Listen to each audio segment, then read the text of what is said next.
Introducción a las políticas públicas. En esta temática, el primer punto y más importante que debemos abordar es la definición del concepto. Las políticas públicas son consideradas como la representación del Estado en acción. Son las estrategias que finalmente pretenden eliminar o mitigar, porque la eliminación es muy compleja, situaciones socialmente problemáticas, es decir, aquellas que generan desequilibrio y desbalance en la sociedad, y de esta manera se pretende mejorar la calidad de vida de los ciudadanos que habitan en un determinado territorio. Es importante antes de abordar ciertas etapas que hagamos una distinción frente a los conceptos anglosajones. Para nosotros los hispanohablantes simplemente usamos la palabra política pública, pero en el lenguaje anglosajón tenemos tres palabras que tienen significados muy diferentes. Policy, por ejemplo, es la acción del Estado, son los programas políticos o lo que nosotros consideramos una política pública. Politics es el ejercicio práctico de la política y polity son las actividades humanas relacionadas con el gobierno y el Estado, es decir, todo lo que está abarcado en el campo de la ciencia y la teoría política. Teniendo esa salvedad, cada vez que leamos un texto anglosajón, podemos tener una buena diferenciación de los conceptos y poder abordarlos de la manera más indicada desde nuestro idioma. Hay que tener en cuenta que los factores de influencia en la creación de las políticas públicas son diversos. El primero es el contexto internacional. Las políticas públicas no nacen de únicamente los referentes locales, también se tienen en cuenta los contextos, las políticas internacionales y las diferentes dinámicas que usted puede encontrar en el mundo para identificar las líneas y modelos de intervención que puede tener el Estado. También tiene una dimensión temporal y espacial. No es lo mismo hablar de una política de seguridad social en el año 2016 en Bogotá que una política de seguridad social en 1980 en Cúcuta. Importa el momento histórico, pero también importa el espacio físico donde se va a implementar la política pública porque ello permite generar una serie de diferenciaciones y de posibilidades de aplicación que no pueden ser estandarizadas. También tenemos el tipo de régimen y cuando hablamos del tipo de régimen debemos entender que no es lo mismo una política pública en un modelo de gobierno neoliberal que en otro que sea de corte de socialismo, por ejemplo, del siglo XXI. El tipo de régimen nos da cuatro puntos diferentes que nos permite tener elementos para influenciar o no la forma en que se genera una política pública. Por ejemplo, la característica de las fuerzas políticas, es decir, los actores políticos, cómo se relacionan, cuáles son sus incidencias, cuáles son sus necesidades. También está el proyecto político del gobierno.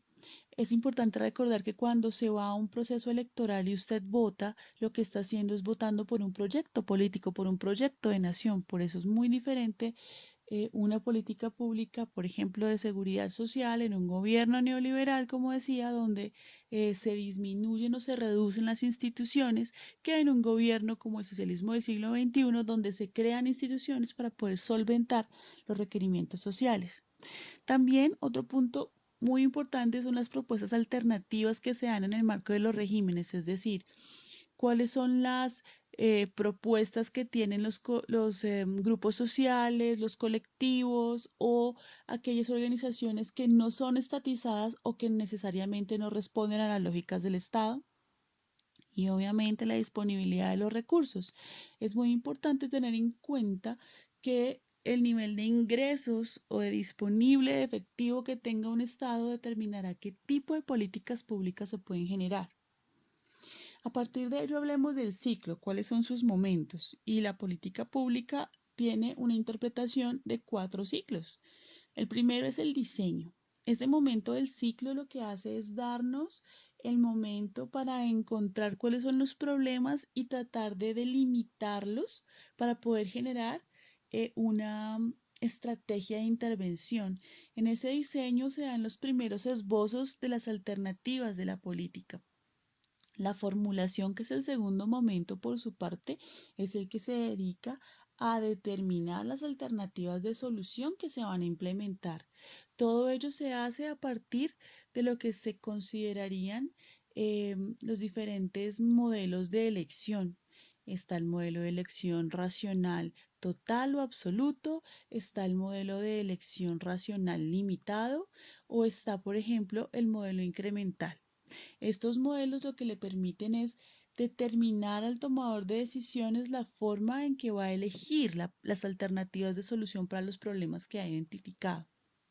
La ejecución o implementación es cuando a partir de diferentes modelos administrativos comienza a ponerse en acción la política pública. Hay diferentes formas, hay un modelo clásico, hay un modelo de buen gobierno, de gobernanza, hay modelos de abajo arriba o de arriba abajo en términos de la vinculación de la ciudadanía con los procesos de la ejecución de las políticas públicas. Obviamente hablamos de la evaluación, que es el cuarto momento. Este momento lo que hace es un análisis de toda la documentación y de todos los efectos que se lograron identificar en el proceso de ejecución o implementación y a partir de ella medir, porque la importancia es hacer una medición de esos resultados o de esos efectos en la población, bien sea desde una perspectiva cuantitativa o numérica o cualitativa. Muchas personas consideran que solamente pueden evaluar a través de números.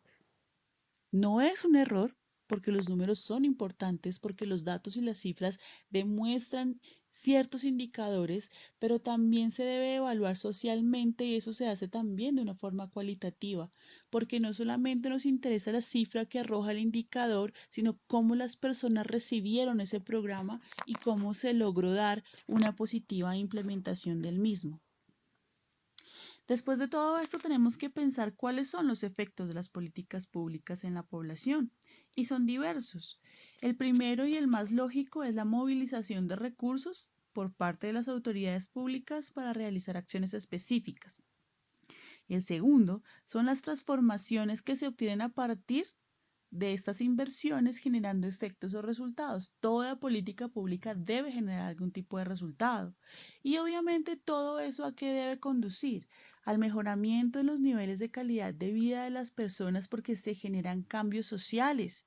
Esos cambios sociales son el objetivo fundamental y primordial de la política pública en el territorio. Recordemos que es la representación del Estado y finalmente, como todos debemos saber, el Estado no solamente está compuesto por instituciones, el Estado también está compuesto por la ciudadanía.